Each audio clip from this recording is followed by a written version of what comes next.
Hello, Ram Ram ji. कैसे हैं आप सब? वेलकम है आप सबका साधना रियल ब्लॉग चैनल में। आई होप फ्रेंड्स आप सब अच्छे होंगे। आज संडे का दिन है, छुट्टी है बच्चों की, हस्बैंड की, सबकी।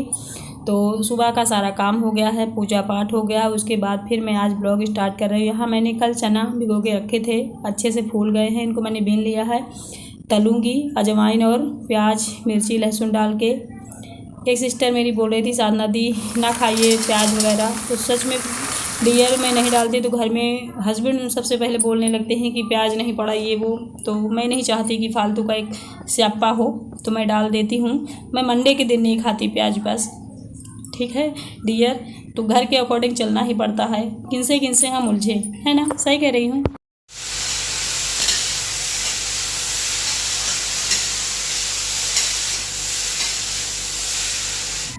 आज घर के सुबह के सारे काम हो गए, बहुत जल्दी जल्दी मैंने किया है। आज बारिश हो रही थी, कभी कभी धूप निकल रही थी। सुबह से ही थोड़ा अजीब मौसम था, और 2-4 बूंदे 10 बूंदे अगर मेरे बाल में सर में पड़ जाती है ना फ्रेंड्स, तो थोड़ा सा मुझे लगा करता मैं भारी हो गया, मेरा सर दर्द जैसा होता है। तो आज 2 बार मैं चाय पी चुकी हूँ, अभी भी ताक में लगी हूँ कि चाय मिल जाए तो पी लूँ। और थोड़ी सी चाय मैंने स्टोर करके भी रख दी है, फ्रिज के ऊपर रखी है। मैं सोच रही थी जब मन होगा गर्म करके पी लूँगी। जब मैं भीग जाती हूँ या ठंडी का मौसम होता है तो चाय में मेरी लालच बढ़ जाती है। यहाँ मैं वही चने चला रही हूँ, अच्छे से पक जाएंगे। उसके बाद फिर ऊपर से इसमें मसाले वगैरह डाल के तब खाएंगे हम, टमाटर, धनिया का पत्ता, प्याज वगैरह। तो यहाँ पे मैं वही अपनी चाय निकाल लूँ, पानी, चना पक गया है, थोड़ा सा बाकी है, फिर सबको दे दूँ। सब लोग नहा चुके हैं आज सुबह से। वैसे फ्रेंड्स मम्मी मेरी बताया करती, हम लोगों ने भी देखा है कि गाँव में ना छुट्टी हो या पढ़ाई कुछ भी हो, चबैना नाश्ता ऐसा बनता था जो ठोस हो और हमें उसका फ़ायदा मिलता हो। मैगी, चाउमीन, ये सारी चीज़ें जो हम लोगों ने सीख ली है ना, ये हमें नुकसान ही करती हैं। और ये चने हैं, घुघरी है, ये सारी चीज़ें हम भूल गए हैं, ये बहुत फ़ायदा करती है फिर भी। तो कभी कभार इसे बना लेना चाहिए। देखिए मैंने मिक्सर तैयार कर लिया है, इसे ऊपर से डाल के, चना भी मेरा पक गया है, काला चना है। उसके ऊपर काला नमक डाल दूंगी, फिर बच्चों को दूंगी, मैं भी खाऊंगी।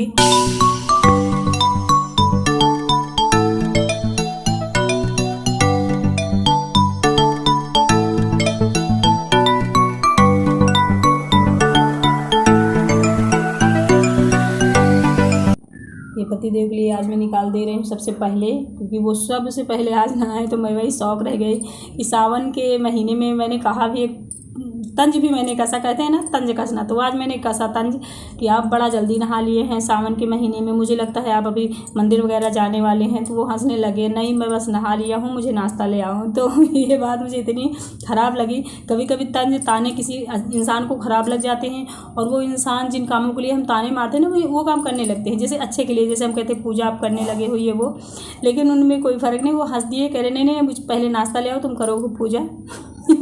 नास्तिक नहीं है, लेकिन इतने मतलब भगवान के लिए जुड़े भी नहीं रहते कि मतलब एक नियम हो, हर चीज़ हो। यहाँ मैं भी खा ले रही हूँ। और भगवान के प्रति जो झुकाव जिसका होता है ना फ्रेंड्स, मुझे वो इंसान बहुत अच्छा लगता है। अच्छा लगने का मतलब ये है कि मैं उसकी रिस्पेक्ट करती हूँ, ठीक है। यहाँ चावल निकाल रही हूँ, दाल मैंने डाल दिया है, नाश्ता हजम होने वाला है सबका। अभी बज रहे हैं 12:30। बच्चे भी आ गए, काफ़ी देर हो गई है, वो लोग अब खाना खा रहे हैं। केवल दाल चावल बनाया है, इन्होंने कहा आज हैवी हो गया है थोड़ा, चना गरिष्ठ होता है ना, हजम होने में टाइम लगता है, तो बस दाल चावल ही बनाई हूँ, आम वाली दाल चावल। फिर बच्चों के कपड़े निकाल लूँ, संडे है तो सारे कपड़े धुलना है, मोजे जूते सब कुछ गंदा है। और धूप मुझे थोड़ी थोड़ी दिख रही है, कूलर मैंने चला रखा, इतनी भयानक गर्मी हो रखी है। इन्हें जाके भिगो के रख दूँगी। सोच रही हूँ थोड़ा सा टाइम लेके तो धुलूँगी, क्योंकि ड्रेस क्या होते हैं ना, कॉलर में थोड़े गंदे हो जाते हैं, बाजू में गंदे हो जाते हैं, तो अच्छे से जब फूल जाते हैं ना सर्फ एक्सल में, तब ये निखर जाते हैं, साफ़ हो जाते हैं तुरंत। तो इसलिए पहले से भिगो के रखूँगी, उसके बाद 1-2 घंटे बाद धुलूँगी। और एक रिक्वेस्ट डेली आती है मेरे वीडियो में कि साधना दी अपने बच्चों के जुएँ निकालिए, आप दिखाइए। तो मेरे बच्चों के जुएँ है ही नहीं कि मैं इतने दिखाऊँ। मान लो कभी 1-2 बच्चों के पढ़ गए, स्कूल वगैरह जाते हैं तो मिल गए तो बात अलग है। ऐसे जुए नहीं है कि मैं ऐसे निकाल के फिर दिखाऊं डियर सिस्टर। और ये कौन सा मतलब रिक्वेस्ट है, मेरे समझ में नहीं आता है। कुछ रिक्वेस्ट ऐसी होती हैं कि अजीब लगती हैं। यहाँ मैंने पाइप समेट के रख दिया है, क्योंकि रिक्वेस्ट भी ढंग की होती ना तो समझ में आता है। थोड़े अजीब अजीब रिक्वेस्ट आप करती हैं डियर, तो जुए है ही नहीं मैं निकालती आपके कहने पर, लेकिन ये रिक्वेस्ट मुझे अजीब लग रही है कि आप ऐसे रिक्वेस्ट क्यों कर रही हैं। खैर देखिए, उधर मैंने कपड़े भिगो के रख दिए हैं, यहाँ पे बैठ के देखूँगी टीवी। हस्बैंड जी गए हैं गांव आम वगैरह लेने। मैंने ही कहा है कि बिल्कुल भी सीकल घर में नहीं है, आप ले आइए, जब बगीचा है हमारे तो वो गए। अब मैं थोड़ा सा आराम करी हूँ, टीवी देख रही थी। इधर नल चल रहा है, देखिए कपड़े वैसे ही भिगोए रखे हुए हैं एक बाल्टी, इन्हें अभी बाद में धुलूँगी। तो यहाँ पानी वानी भर लूँ, फिर वो आएँगे तो आम सीकल में भिड़ जाएंगे। क्या होता है ना, तोड़वा के ले आते हैं बगीचे से, फिर यहाँ कुछ एकदम चोट लगे हुए आम होते मतलब फटे होते, उनको एक एक निकालना पड़ता है। अच्छे आम को अच्छे से भरना पड़ता है जो पक जाएं, ये सारी चीज़ें होती हैं। तो मैं सोच रही थी 1-2 घंटे उसमें मुझे लग जाएंगे, तब तक पानी ही भर लूँ। फिर बच्चों के सर आ जाएंगे ट्यूशन वाले, तो वहाँ फिर होता है घर में जब सर आते हैं तो लगता है ना बोलो तेज़ से, ना कुछ करो जिससे डिस्टर्ब ना हो, क्योंकि 1 घंटे सर लोग पढ़ाते हैं, उसमें भी अगर हम अपना पंचायत करते रहेंगे तो बच्चे क्या पढ़ पाएंगे, है ना। तो जब भी ट्यूशन वाले सर आते हैं फिर हम लोग एकदम शांत, लगता है कोई है ही नहीं घर में, 1 घंटे एकदम शांत माहौल। हस्बैंड कभी कभी कहते भी हैं, देख तेरी मम्मी के भी मुंह बंद हो गया है, सर रहते हैं तो घर में शांति रहती है। ये एक ताना होता है हस्बैंडों का, सभी के, जिनकी बीवियाँ थोड़ा ज़्यादा बोलती होंगी वो लोग ऐसे ही ताने मारते होंगे कि आज तेरी मम्मी का मुँह बंद है, आज तेरी मम्मी जूनी हो गई है, क्योंकि जो हर वक्त बोलता है उसे लोग ऐसे ही कहते हैं। हर वक्त बोलने का ये मतलब बिल्कुल नहीं है। ये सिस्टर आप लोग शायद समझ लो कि मैं सारा दिन भर बोलती रहती क्या। मैं अच्छा जहाँ कोई कुछ करता है तो मैं उसे प्रोत्साहन देती हूँ, सराहती हूँ। जहाँ कोई गड़बड़ करता है मेरे घर में ही पर्सनल, वहाँ टोक देती हूँ, बोल देती हूँ। कुछ लोग नहीं बोला करते हैं इसलिए वो शांत रहते हैं, मैं चुप रह ही नहीं सकती। गलत देखूँगी तो गुस्सा लग जाएगी, अच्छा देखूँगी तो सराह दूँगी, ये मेरी आदत है।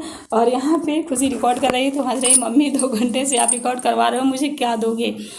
तो मैंने बस एक ही जवाब दिया है, बेटा आशीर्वाद देगी। बोले आशीर्वाद का मैं क्या करूँगी। इनको मैं बस यही बताया करती हूँ फ्रेंड्स कि आशीर्वाद का मतलब कभी भी छोटा ना लीजिए। कभी कभी आपके भाग्य में जो चीज़ें नहीं होती हैं वो भी किसी के आशीर्वाद से, किसी की दुआ से आपको मिल जाती हैं। कभी भी कम मत समझो इसको, ठीक है। यहाँ देखिए वो आ गए थे, जितनी पकी हुई सीकल थी सब लोगों ने खा लिया है। जो एकदम कड़ी कड़ी है उनको हम लोग पैक करके बोरी में रख देंगे, वो उधर बोरी रखी हुई है। तो यहाँ कुछ ऐसा हाल हो गया है, फिर मैं शूट करना ही भूल गई थी। अब यहाँ पे सफाई करूँगी, पूरे घर में झाड़ू पोछा लगाना पड़ेगा इस आम के चक्कर में। ये देखिए उधर से साफ करके आ गई हूँ, कपड़े भी धुल लिया मैंने, पूरे डाल दी हूँ। और एक बार बारिश भी हो चुकी, बीच में बारिश भी हो चुकी, देखिए पूरा भीगा भीगा सा लग रहा है। अब धुलूँगी बर्तन।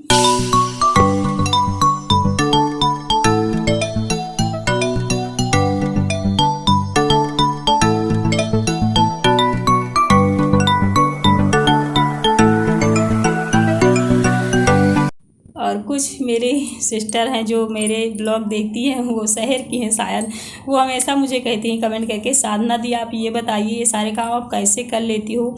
मेरे घर में बर्तन मांजने वाली आती है, झाड़ू पोछा करने वाली आती है, मैं कभी कभार खाना बना देती हूँ, नहीं तो मेरे हस्बैंड बना लेते हैं। फिर भी मुझे लगा करता है मैंने बहुत काम कर लिया है।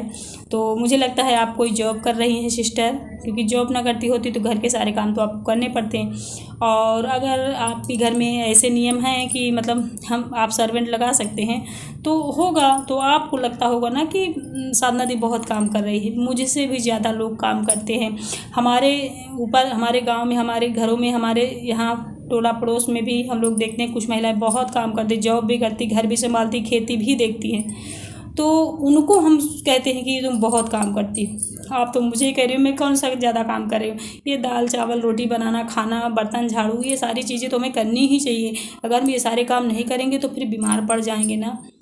जो लोग जाते हैं बार बार एक्सरसाइज करने, उनसे वहाँ जाने से तो अच्छा है ना कि अपने घर के काम इतना हार्ड वर्क से करो कि आप फैटी हो ही ना पाओ, फिट रहो, है ना।